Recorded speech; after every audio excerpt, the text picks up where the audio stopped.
میری جزا کو مارو گی تم؟ میری جزا کو صرف مجھے حاصل کرنے کے لیے؟ مگر اپنی ایک غلط فہمی کو دور کر لو رمشا ملک کہ جزا کو کچھ ہو گیا نا تو میں بھی جی نہیں سکوں گا۔ جس محشم کو پانے کے تم خواب دیکھ رہی ہو نا وہ صرف جزا کا ہے۔ جزا کے بنا محشم کا کوئی وجود نہیں ہے۔ جزا نہیں تو میں بھی نہیں۔ کیا کرنے جا رہی تھی تم آج؟ جزا کو جلانا چاہتی تھی بنا اپنا انجام سوچے؟ میری بیوی کو اگر تم نے بال برابر بھی نقصان پہنچایا نا تو تڑپا کر مارتا میں تمہیں۔ بھول جاتا کہ تم ایک لڑکی ہو اور یہ بھی کہ کبھی میں تمہیں جانتا بھی تھا۔ محشم نے گہری سانس کھینچ کر خود کو کمپوز کیا تھا اور رمشا کے خون ہوتے چہرے کو دیکھا تھا۔ پھر وہ مضبوط چال چلتا ہوا رمشا کے سامنے پنجوں کے بل آ بیٹھا تھا۔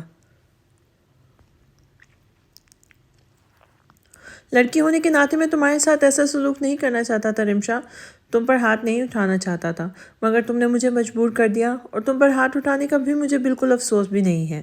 جزا میری کمزوری ہے اور آج تم نے اس کے ساتھ یہ حرکت کر کے مجھے مجبور کر دیا کہ میں لحاظ و مروت کی ساری حدیں توڑ دوں۔ تم جیسی نسوانیت کے توہین کرنے والیوں کا حشر تو اس سے بھی برا ہونا چاہیے۔ یہ سزا تو اس کے سامنے کچھ بھی نہیں ہے۔ چاہتا تو اسی وقت تمہیں گولی مار کر تمہارا قصہ ہی ختم کر دیتا، مگر میں تمہاری طرح گرا ہوا نہیں ہوں۔ تم جیسی بے حیا لڑکی کے خون سے ہاتھ رنگ کر میں اپنے ہاتھ ناپاک نہیں کرنا چاہتا، محشم نے تلخی سے بھرپور لہجے میں کہا تھا، جبکہ رمشا ابھی بھی اسے یکٹک دیکھتے ہوئے ہنس رہی تھی۔ تم میرے ہو محشم، ہمیشہ میرے رہو گے۔ میں تمہیں کبھی اس جزا کا ہونے نہیں دوں گی۔ آج نہیں تو کل میں جزا کو مار دوں گی۔ اتنی مار کھا کے بھی وہ ڈیٹ ابھی تک اپنی ضد پہ اڑی ہوئی تھی۔ محشم نے ایک بار پھر اسے جھلستی ہوئی نگاہوں سے دیکھا تھا اور اس کے سر کے بالوں کو مٹھی میں دبوچ لیا تھا، بالکل ویسے ہی جیسے کچھ دیر پہلے رمشا نے جزا کے بالوں کو پکڑا ہوا تھا۔ میری جزا کو مارنا تو دور کی بات ہے رمشا ملک، اس کی طرف آج کے بعد اگر تم نے نظر اٹھا کے بھی دیکھا نا تو تمہارے اس جسم کو ٹکڑوں میں بدل کر گندے نالے میں پھینکوا دوں گا۔ محشم دان پیستے ہوئے گھرا کے بولا تھا، مگر رمشا کی ہنسی اب بھی نہیں رکی تھی۔ تبھی محشم ایک جھٹکے سے رمشا کے بالوں کو چھوڑتے ہوئے اپنی جگہ سے اٹھ کھڑا ہوا تھا۔ کامران لے جاؤ اسے اور کسی مینٹل ہاسپٹل میں ایڈمٹ کرواؤ، ساتھ ہی اس کے باپ پر بھی گرفت مضبوط کرنا شروع کر دو۔ ڈی آئی جی سر کو میں کال کر رہا ہوں، لگتا ہے اب بیٹی کے ساتھ ریاض ملک کے گناہوں کا گڑھا بھی بھونٹنے کا وقت آ گیا ہے۔ کامران نے نیچے فرش پہ گری دیوانوں کی طرح ہنستی رمشا کو اٹھایا تھا اور اسے لے کر باہر نکل گیا تھا۔ جزا ایک طرف کھڑی اب بھی رو رہی تھی۔ کامران کے ساتھ ہی محشم اور مہمش بھی روم سے باہر چلے گئے تھے۔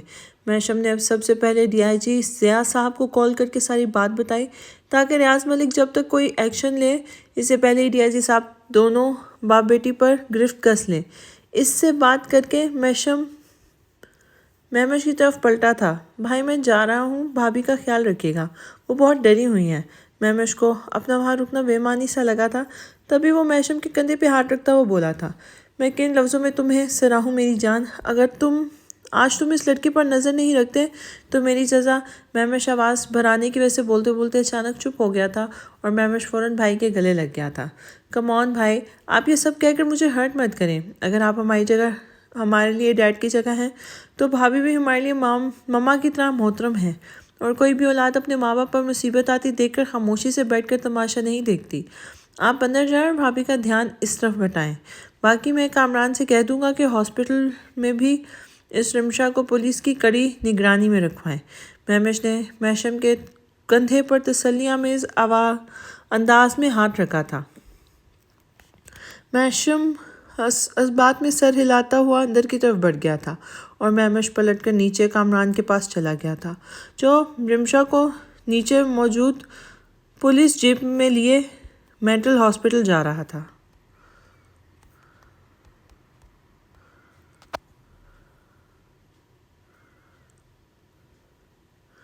محشم نے باہر پہنچتے ہی لیڈی کانسٹیبل کے بیچ میں بیٹھی رمشا کو دیکھا تھا۔ لیڈی پولیس نے رمشا کو سختی سے دبوچ رکھا تھا، مگر وہ سب سے بے نیاز زیر لب نہ جانے کیا بڑبڑا رہی تھی۔ مہمش نے افسوس سے اس دیوانی لڑکی کو دیکھا تھا اور کامران کے ساتھ دوسری گاڑی میں آ بیٹھا تھا۔ آج اللہ نے مہمش کو جزا کی مدد کے لیے کسی فرشتے کی طرح بھیجا تھا۔ آج وہی تھا جس کی وجہ سے جزا کی جان بچی تھی۔ پرسوں کی طرح آج بھی وہ رمشا پر نظریں رکھے ہوئے تھا۔ اس نے بارات کے فنکشن میں آخر تک رمشا کا پیچھا کیا تھا اور رخصتی کے جب سب لوگ جزا اور محشم کے ساتھ بزی تھے تبھی مہمش نے رمشا کو ایک بڑی ایک کونے میں کھڑے ہو کر کسی سے فون پہ بات کرتے دیکھا تھا۔ پھر وہ غیر محسوس انداز میں رمشا کے پیچھے کھڑا ہوا تھا۔ رمشا کسی سے فون پہ کہہ رہی تھی کہ وہ میشم کے پیچھے ہوٹل جا رہی ہے۔ مہمش اس کی بات سن کر چونک گیا تھا اور پھر رخصتی کے بعد اس نے گیٹ سے مہمش کی گاڑی کے نکلتے ہی پیچھے سے رمشا کو بھی بھاگتے دیکھا تھا۔ وہ اپنی گاڑی میں بیٹھی مہمش کی گاڑی کے پیچھے جا رہی تھی۔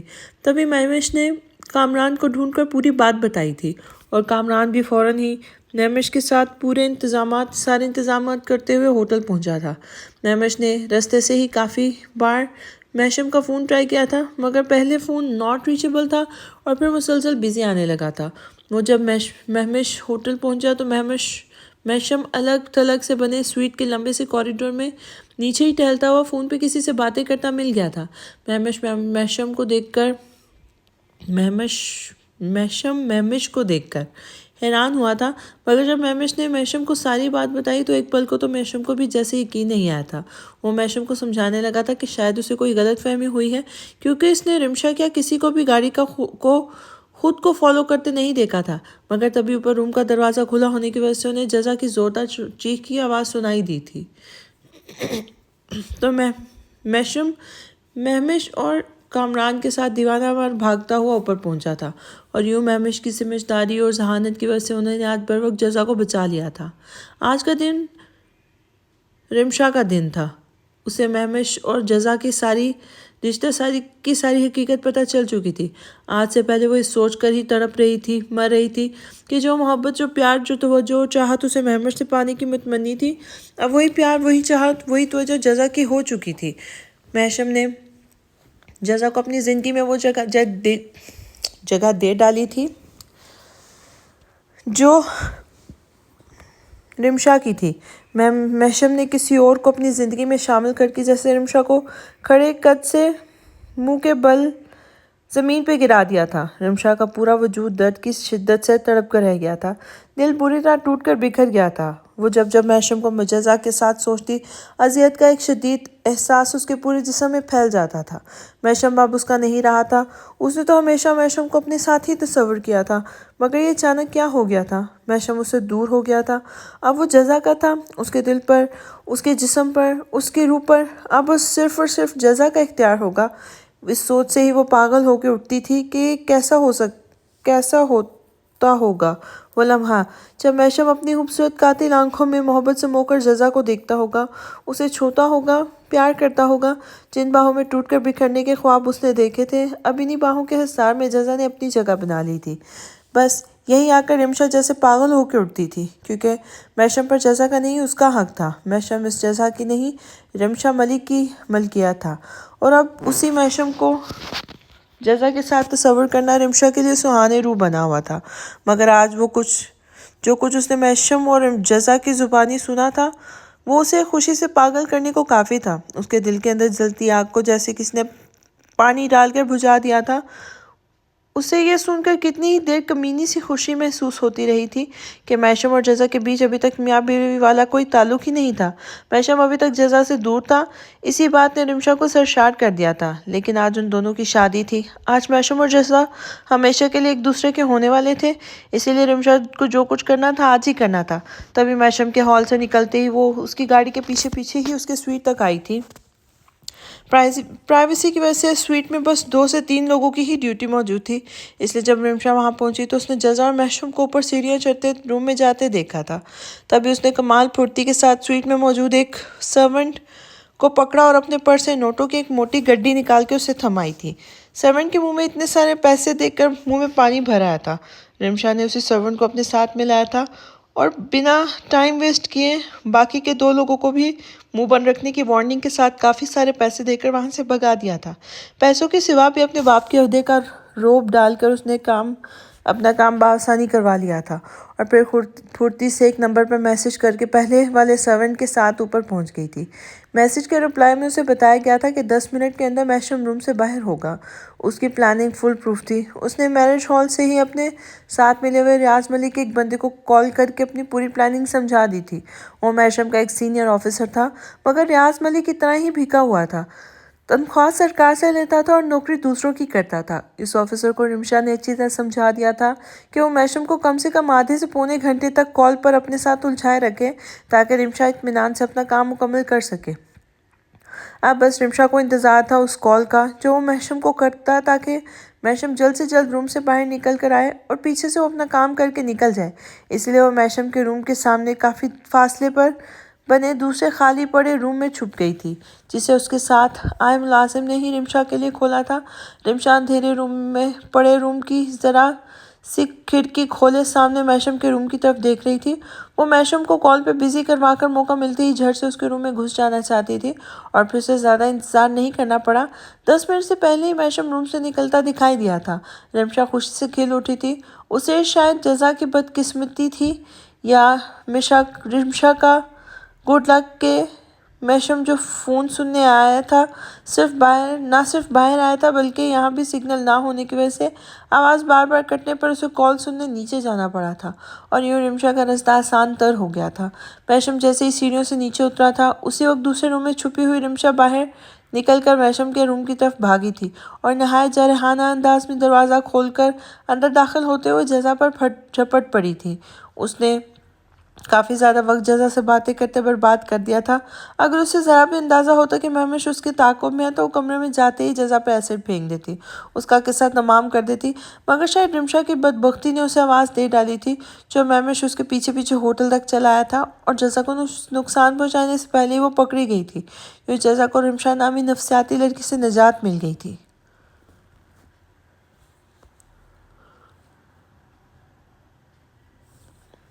ایک لمبی گہری سانس بھرتے ہوئے اپنے بالوں پہ ہاتھ پھیرتا ہوا وہ بیڈ روم کی طرف بڑھا تھا، مگر جیسے اس نے دروازہ کھولا سامنے خالی بیڈ روم دیکھ کر وہ چونک گیا تھا۔ وہ اندر کہیں بھی نہیں تھی۔ اس نے چاروں طرف سے دیکھا مگر وہ کہیں نہیں تھی۔ تبھی وہ باتھ روم کی طرف بڑھا تھا جو اندر سے لاک تھا۔ وہ مطمئن ہو کر بیڈ روم کا دروازہ لاک کرتا ہوا اپنے پھولوں سے سجے سجائے بستر پہ جا بیٹھا تھا جو حق دوستی نبھانے کو علی اور ہنری نے مل کے سجایا تھا، اور پھر کافی دیر انتظار کے بعد بھی جب وہ باہر نہیں آئی تو اسے تشویش شروع ہو گئی تھی۔ وہ پریشان نظروں سے باتھ روم کے دروازے کو دیکھتا ہوا اٹھ کھڑا ہوا تھا۔ کب تک اندر رہیں گی؟ باہر آئیں پلیز، وہ بند دروازہ بجاتے ہوئے بولا تھا۔ نہیں نہیں، میں باہر نہیں آؤں گی، تم بھی میرے پاس مت آنا۔ تم سے شادی کی ہے اس کا یہ مطلب نہیں ہے کہ تم میرے قریب آ سکو۔ میں تمہارے ناپاک ارادے کبھی بھی کامیاب نہیں ہونے دوں گی۔ چلے جاؤ اپنی کسی گرل فرینڈ کے پاس چلے جاؤ، میرے پاس مت آنا۔ جاؤ جاؤ چلے جاؤ، وہ زور سے چلائی تھی۔ تبھی یوسف نے دکھ اور بے بسی کی ملی جلی کیفیت میں دروازے پر ہاتھ مارا تھا۔ سارا کیا ہو گیا ہے یار؟ میں کیوں کسی گرل فرینڈ کے پاس جاؤں گا؟ میری کوئی گرل فرینڈ نہیں ہے اب، میرا یقین کرے۔ میں نے جس سے سچی محبت کی تھی آج اس سے شادی بھی کر لی، اب وہی میری گرل فرینڈ ہے، وہی میری بیوی ہے۔ میں آپ کے پاس آنے کی نیت سے آپ کو باہر نہیں بلا رہا، مجھے آپ سے بات کرنی ہے۔ کب تک اندر بند رہیں گی؟ آپ پلیز باہر آئیں، یوسف نے اب جان بوجھ کر شرارت سے کہا تھا۔ مجھے نہیں سننی تمہاری کوئی بات، اور نہ ہی میں باہر آؤں گی، بالکل نہیں آؤں گی۔ تم میرے پاس آنے کی کوشش کرو گے، مگر سن لو یوسف، میں باہر نہیں آؤں گی صبح سے پہلے۔ میں اچھی طرح جانتی ہوں تمہیں، تم ایک بار پہلے بھی مجھے زبردستی کی کوشش کر چکے ہو، مجھے تم پر یقین نہیں ہے۔ وہ دوبارہ چلائی تھی اور یوسف اب شرمندہ سا اور نادم سا ہو گیا تھا۔ مجھ پر یقین کریں زارا، بس ایک بار میرا اعتبار کریں، میں آپ کا یقین کبھی نہیں توڑوں گا۔ میں جانتا ہوں کہ میں نے پہلے آپ کا بھروسہ توڑا ہے، مگر اب ایسا نہیں کروں گا۔ آپ جس کی چاہیں قسم لے لیں، میں آپ کے قریب نہیں آؤں گا زارا، بس ایک بار مجھ پہ بھروسہ کر لیں۔ یوسف کا التجائیہ لہجہ اتنی محبت اور نرمی لیے ہوئے تھا کہ اندر باتھ روم میں ڈری سہمی زارا نہ چاہتے ہوئے بھی باہر نکل آئی تھی، مگر اس کی آنکھوں سے آنسو اب بھی لگاتار بہہ رہے تھے۔ وہ بنا یوسف کی طرف دیکھے بیڈ کے بجائے بیڈ کے سامنے پڑے صوفے پہ جا کے بیٹھ گئی تھی۔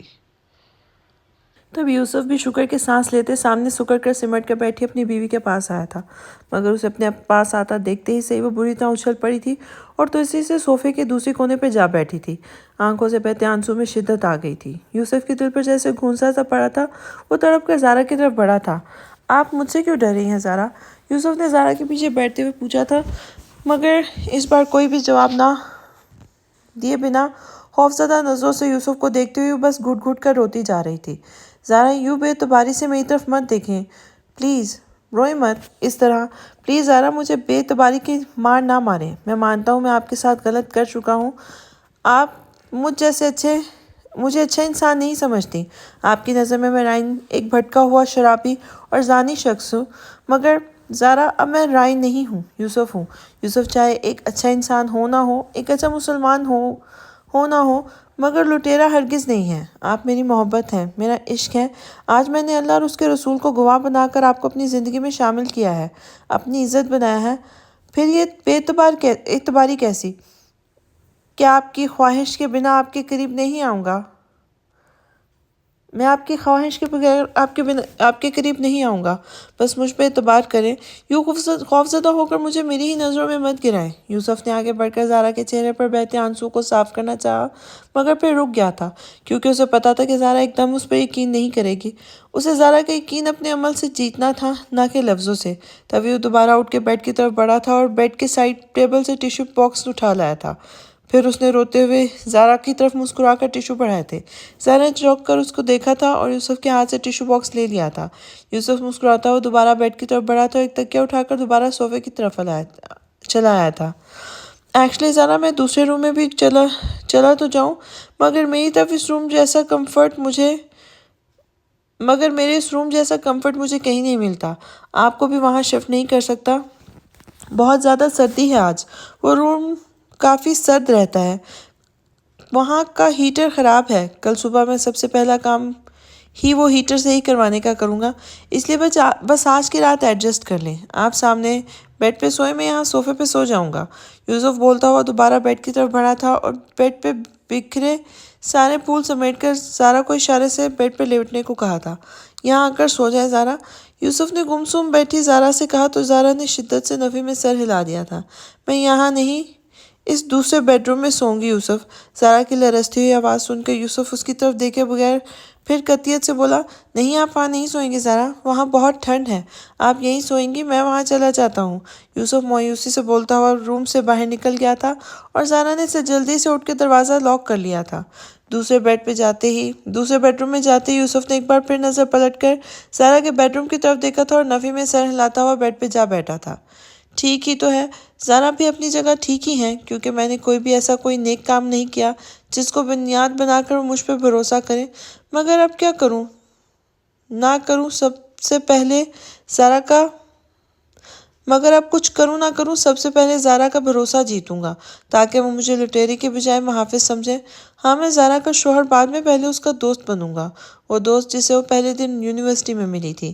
یوسف آنکھیں بند کر کے لیٹا سوچے جا رہا تھا، پھر اسے پتہ ہی نہیں چلا کہ کب اسے نیند آئی اور پھر اس کی آنکھ کسی نامانوس سے احساس سے کھلی تھی۔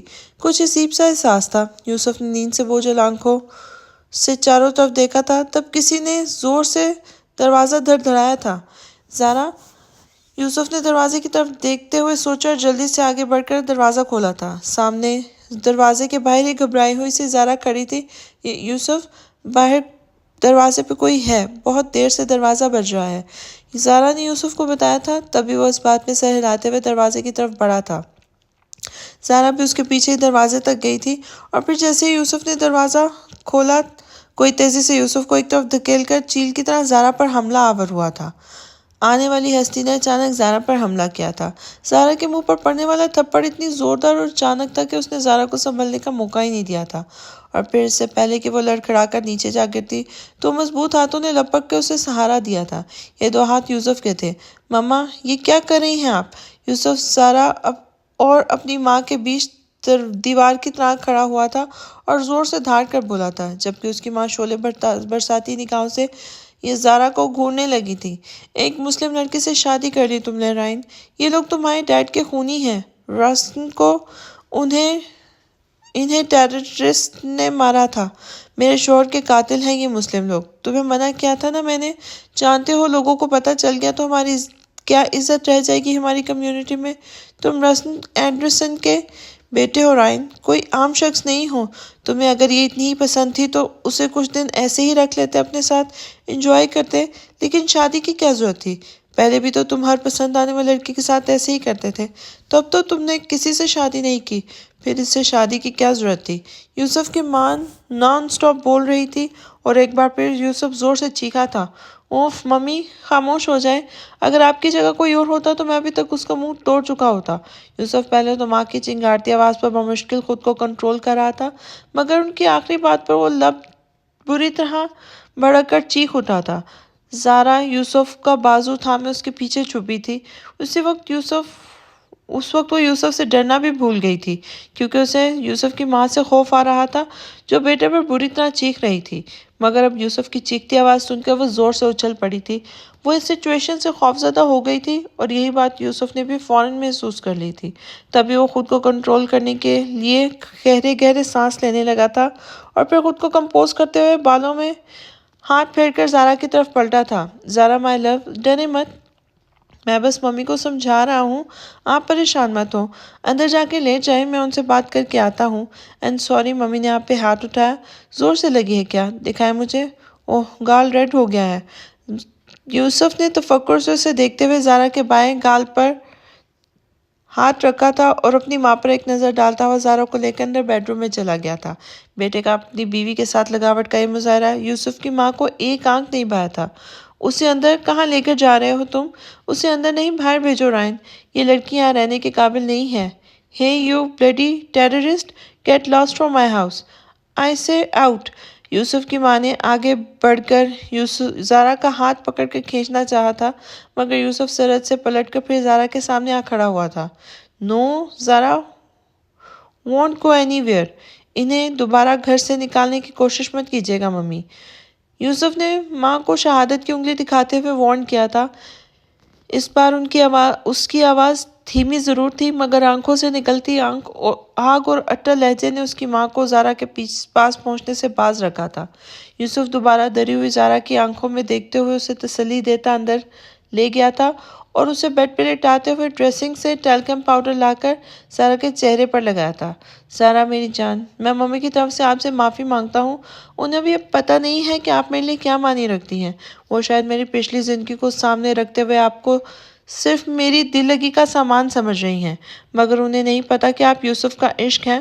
آپ کا یوسف کے دل میں جو مقام ہے اسے جب وہ مان جائیں گی تو آپ کو سر آنکھوں پہ بٹھائیں گی، اس لیے آپ ان سے یوں مت ڈریں، میں ہوں نا آپ کے ساتھ۔ یوسف کے ہوتے ہوئے آپ کا کوئی کچھ نہیں بگاڑ سکتا۔ اب آپ اطمینان سے سو جائیں، ڈرنے کی بالکل ضرورت نہیں، اوکے؟ یوسف نے ڈری سہمی زارا کے دونوں ہاتھ پکڑ کر تسلی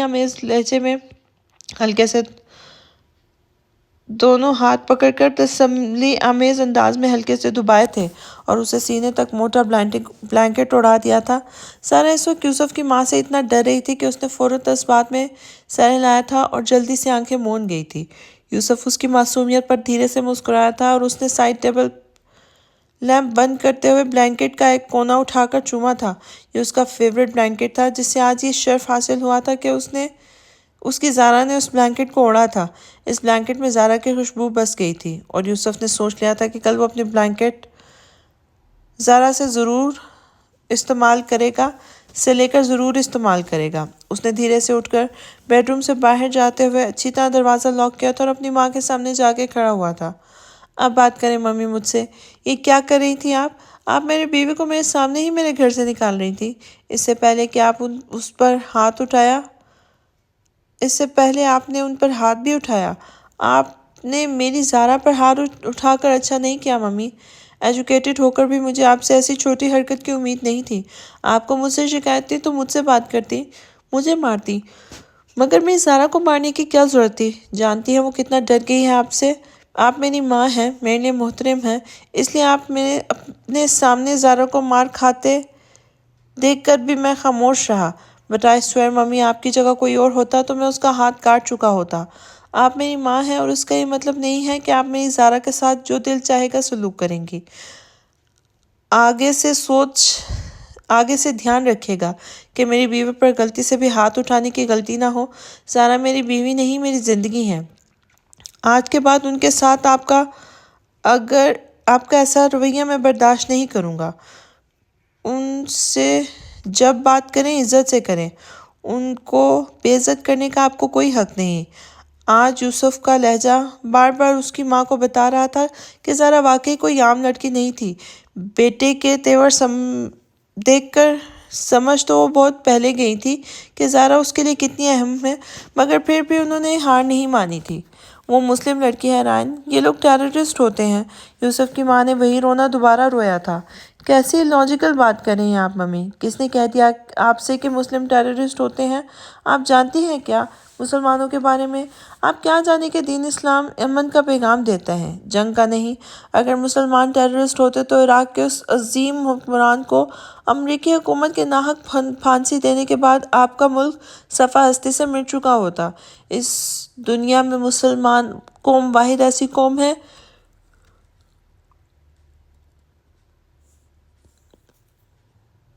جو سب سے زیادہ مظالم کا شکار ہے۔ اگر مسلمان اتنے ہی بڑے ٹیررسٹ ہوتے تو ایک زمانے سے فلسطین یوں جل نہ رہا ہوتا۔ کچھ ایک لوگوں کی وجہ سے آپ نے پوری مسلمان قوم کو ٹیررسٹ کہہ ڈالا۔ مسلمان ٹیررسٹ نہیں ہوتے ممی۔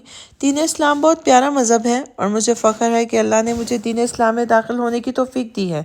میری زارا بھی مجھے نجات کی راہ پہ لانے کا سبب بنی ہے۔ سارا مسلم ہے تو یہ بات قابل فخر ہے، قابل گرفت نہیں۔ یوسف نے ایک بار پھر ان کی غلط فہمی دور کرنی چاہی تھی۔ رائن، آج تم جن کی فیور کر رہے ہو، کیا تم جانتے ہو ان مسلم لوگوں نے ہی تمہارے ڈیڈ کا بھی قتل کیا تھا۔ وہ زندہ ہوتے تو تمہیں کبھی اس لڑکی کو ایکسیپٹ نہیں کرتے۔ پھر ہماری کمیونٹی کیا کہے گی؟ کچھ تو ہماری عزت کا سوچو رائن، یہ لڑکی ہماری فیملی میں مس فٹ ہے۔ رائن کی ماں تو جیسے ضد ہو چکی تھی، مگر یوسف ان سے ہار ماننے کو تیار نہیں تھا۔ کس کے قتل کی بات کر رہی ہیں آپ تو اس طرح کہہ رہی ہیں جیسے زارا نے ہی ڈیڈ کو مارا ہو۔ ڈیڈ کی شہرت سے ایک دنیا واقف ہے۔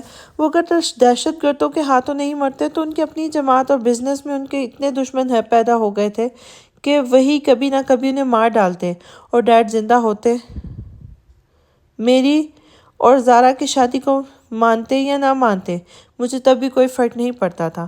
میں زارا کے لیے سب کچھ چھوڑ دیتا، سب کچھ۔ اور کس کمیونٹی کی دہائی دے رہی ہیں آپ؟ یہاں جو کچھ ہوتا ہے اور ہوتا آ رہا ہے میں نے اپنی آنکھوں سے دیکھا ہے۔ آپ کی کمیونٹی کی ساری حقیقت اصلیت میں جانتا ہوں ممی۔ یہاں بنا شادی کے لڑکا لڑکی ساتھ رہتے ہیں، بچے پیدا کرتے ہیں، پھر جب ایک دوسرے کے ساتھ رہتے رہتے دل بڑھ جاتا ہے تو ایک نیا پارٹنر ڈھونڈ کر زندگی لڑکی اپنی راہ چلی جاتی ہے اور لڑکا اپنی راہ۔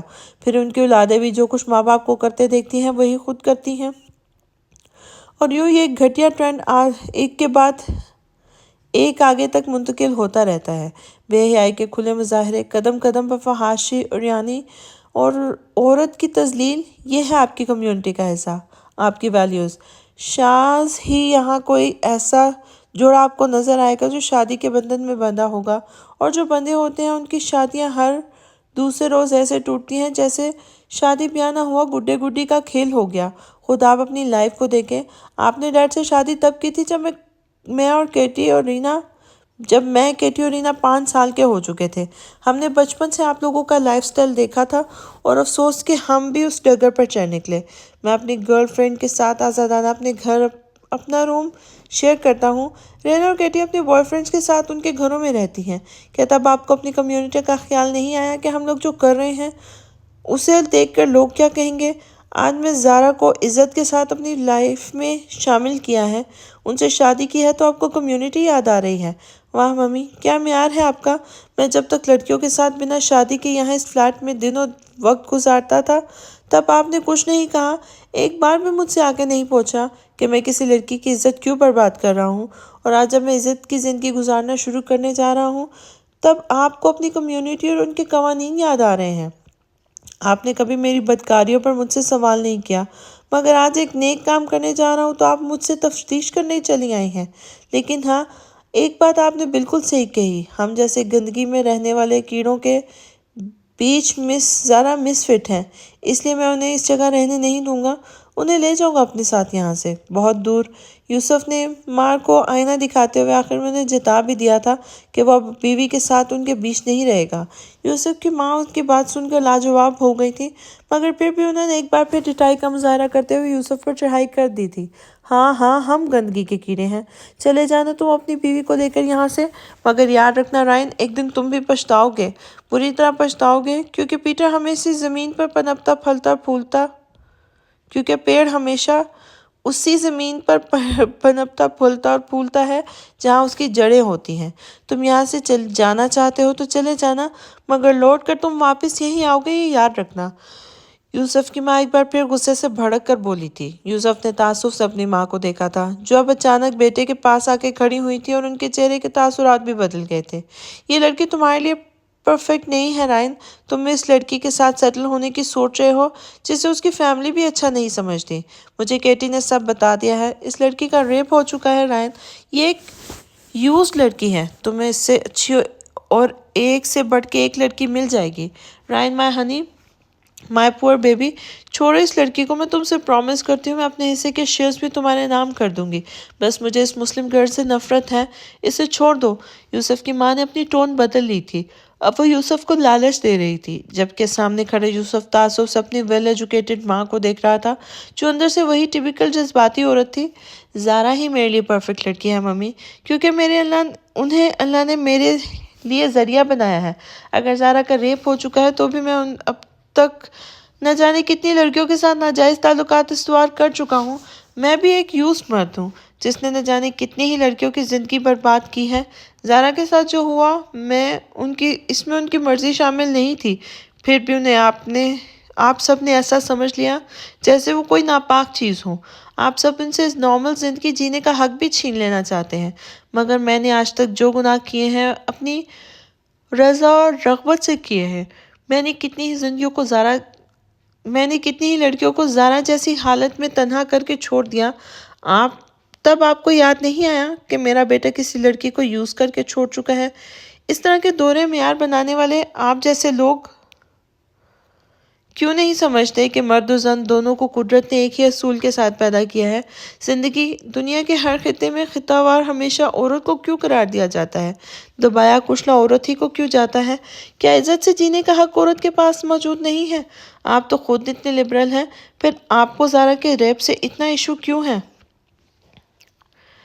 زارا کے ساتھ جو ہوا نا ممی، وہ ان جیسی پاک باز لڑکی ڈیزرو نہیں کرتی تھی، کیونکہ انہوں نے یہاں کی لڑکیوں کی طرح اپنا معیار پیسہ اور مرد کو نہیں بنایا ہوا، بلکہ ان کے لیے عزت سب سے زیادہ میٹر کرتی ہے۔ میری زارا نے میری ایک مسکراہٹ پر اپنے آپ کو مجھے نہیں سونپا۔ انہوں نے مجھے، یعنی آپ کے اور رسکن اینڈرسن کے بلینئر کے بیٹے رائن ایڈرسن کو، جس کی خوبصورتی و جہت کی ایک دنیا دیوانی ہے، جسے دیکھ کر آپ کہتی تھی کہ میرا رائن ہارٹ ہنٹر ہے، جسے دیکھ کر صنف مخالف کو اپنا دل سنبھالنا مشکل ہو جاتا ہے، اسی رائن ایڈرسن کو جانتی ہے زارا نے کس لیے ریجیکٹ کیا تھا؟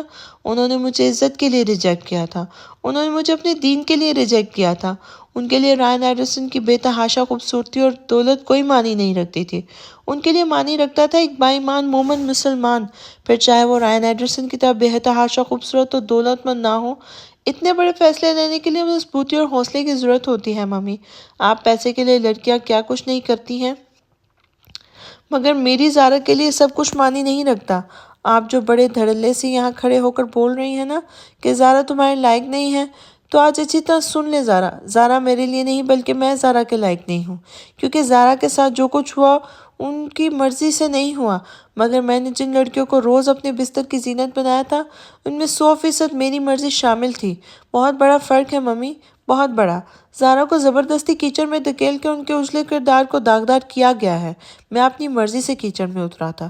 اس کیچڑ سے میرا دامن ہی نہیں بلکہ میرا پورا کا پورا وجود آلودہ ہو چکا ہے۔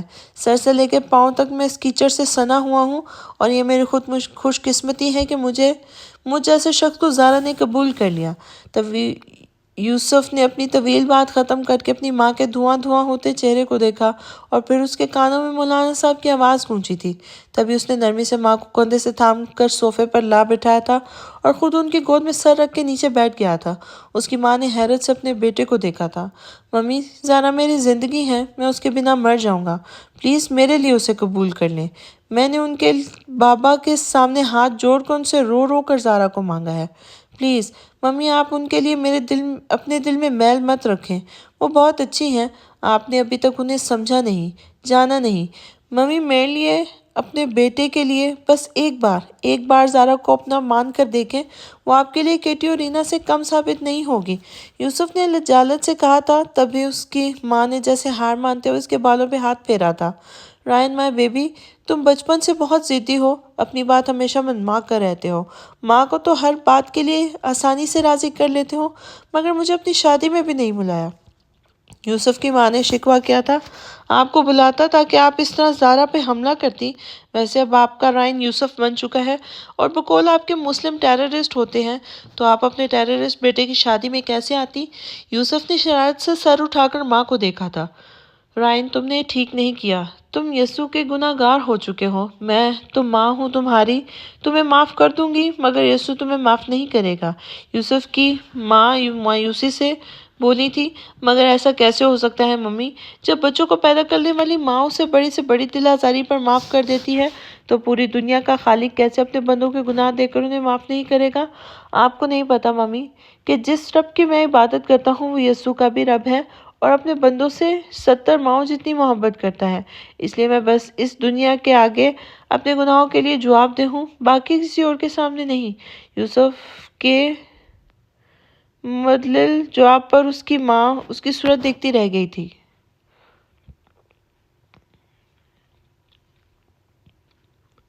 مہمش کو رخصت کرنے کے بعد وہ اپنے روم میں چلا آیا تھا۔ جزا اب تک ویسے ہی کی کھڑی رو رہی تھی۔ میشم کو ایک بار پھر غصہ آیا تھا، مگر اس بار یہ غصہ اسے خود پر آیا تھا۔ وہ اتنا لاپرواہ کیسے ہو سکتا تھا؟ جزا سے کہ پہلے اسے اکیلا چھوڑ کر نیچے چلا گیا۔ یہ اس کی لاپرواہی تھی جس کی وجہ سے جزا کو اتنی مشکل صورتحال کا سامنا کرنا پڑا تھا۔ میشم روم کا دروازہ کھول کر جزا کے پاس پہنچا تھا۔ جزا میری جان، پلیز خاموش ہو جائیں، دیکھیں میں آ گیا ہوں نا، پلیز چپ ہو جائیں، روئیں مت۔ میشم نے جزا کے آنسو صاف کرتے ہوئے کہا تھا، میشم وہ رمشا نفسیاتی ہے، وہ میرا چہرہ جلانے آئی تھی۔ جزا ابھی تک اس صدمے کے زیر اثر تھی۔ میشم کو پتا تھا کہ وہ سخت شوق میں ہے، اس لیے اس نے جزا کو اپنے ساتھ لگا کر تبکنا شروع کر دیا تھا۔ وہ بھی میشم کا سہارا پاتے ہی دوبارہ بکھرنے لگی تھی۔ بہت سا رونے کے بعد خود بھی چپ بھی ہو گئی تھی۔ میشم نے اسے روکنا یا چپ کروانے کی کوشش نہیں کی تھی۔ وہ چاہتا تھا کہ جزا خوب سارا رو کر اپنے اندر موجود ساری بھڑاس نکال لے، تاکہ وہ جب پرسکون ہو جائے تو وہ سکون سے جزا کو سمجھا سکے۔ پھر اس کے چپ ہوتے ہی میشم نے اسے خود سے الگ کیا تھا اور اپنی جیب سے رومال نکال کر جزا کا چہرہ صاف کیا تھا۔ بس اب ایک آنسو آنکھوں سے نکلا نا تو آپ کو بہت خوبصورت سزا ملے گی۔ ویسے بھی اب رو رو کر سارا میک اپ اتر گیا ہے اور آپ کارٹون لگنے لگی ہیں۔ میشم شرارت سے بولتا ہوا جزا کو بازوؤں میں اٹھا کر بیڈ پہ لے کے آیا تھا، جبکہ جزا اس کی بات اور حرکت پر اچانک سے اٹپٹا گئی تھی۔ جزا میری جان، ایک بات تو بتائیں، میرے سامنے تو یہ لڑاکو زبان بہت تیزی سے چلتی ہے، مگر اس نفسیاتی رمشا کے سامنے کیا ہوا تھا؟ میں تو ذرا سا ڈانٹ بھی دوں تو آپ سمیت 2-3 خرگوش مجھ پر چڑھ دوڑتے ہیں، مگر اب کیا ہوا؟ رمشا کے سامنے نہ تو یہ گز بھر کی زبان کام آئی اور نہ ہی آپ نے ان خوبصورت ہاتھوں کا استعمال کیا۔ اسے 2 تھپڑ نہیں مار سکتی تھی؟ بڑے مزے سے اسے اپنے سے یہ راج ہنس جیسی گردن پکڑائے کھڑی تھی۔ میشم جزا کا دھیان بٹانا چاہتا تھا، تبھی اسے تو پانے کو مزے سے بولنے لگا تھا، مگر وہ حسب توقع بری طرح سے بھڑک بھی گئی تھی۔ اصل میں مجھے پتا نہیں تھا نا کہ آپ کی وہ دیوانی تیزاب لے کر میرے استقبال کے لیے یہاں اس ہوٹل میں چلی آئے گی۔ اگر مجھے پتا ہوتا تو میں پہلے سے ہی دماغی طور پر تیار رہتی اور سامنے آتے اس کی جیکی چین کی طرح دھو ڈالتی، جزا نے غصے سے ناک پھلاتے ہوئے کہا تھا، اور میشم جو اس کے چہرے کے تاثرات سے محسوس ہو رہا تھا، اس نے بے اختیاری دل ہی دل میں شکر ادا کیا تھا کہ وہ جزا کو بہلانے میں کامیاب ہو گیا تھا۔ مگر آپ فیل ہو چکی ہیں مسز جزا ابراہیم، آپ مان لیں کہ آپ بس کاغذ کی شیرنی ہیں، آپ کے خطرناک وار بس مجھ جیسے غریب پر ہی چل سکتے ہیں۔ بٹ ڈونٹ وری، میں ہوں نا، آپ کو لڑنا سکھا دوں گا، ساتھ ساتھ یہ بھی کہ اپنا ڈیفنس کیسے کیا جاتا ہے۔ میشم نے بمشکل اپنی مسکراہٹ روکتے ہوئے کہا تھا، کیونکہ میشم کے فیل ہونے والی بات سن کر جزا کا منہ لٹک گیا تھا۔ صحیح کہا آپ نے میشم، میں فیل ہو چکی ہوں، مگر میرا کبھی ایسی سچویشن سے واسطہ نہیں پڑا، اور یہ بھی تو دیکھیں کہ آپ نے کتنے خطرناک لوگوں سے دوستیاں لگائی ہوئی ہیں۔ اف میرے خدا، اتنی خطرناک ہے وہ لڑکی۔ نارمل انسان سے تو بندہ لڑ بھی لے، وہ تو نفسیاتی ہے، اس نے تو جانتے ہیں مجھ پہ آتے ہی کیسے حملہ کیا تھا۔ جزا نے اپنی آنکھیں حیرت سے پھیلاتے ہوئے کہا تھا۔ میشم اس کے انداز پہ بے اختیار ہنسنے لگا تھا اور جھک کر جزا کا گال چوم لیا تھا۔ میری جان، اب پولیس والے کی دوستی اور دشمنی خطرناک لوگوں سے ہی نہیں ہوگی تو شریف لوگوں سے ہوگی۔ آپ پولیس والے کی بیوی ہیں، اب خود کو نارمل لوگوں میں کاؤنٹ کرنا بند کر دیں۔ میرا واسطہ اکثر ایسے ہی خطرناک قسم کے لوگوں سے پڑتا ہے، تو آپ بھی اس بات کے لیے تیار رہیں۔ میشم اب جزا کے گالوں کو چومتے ہوئے اس کے گلے پہ جھکا تھا،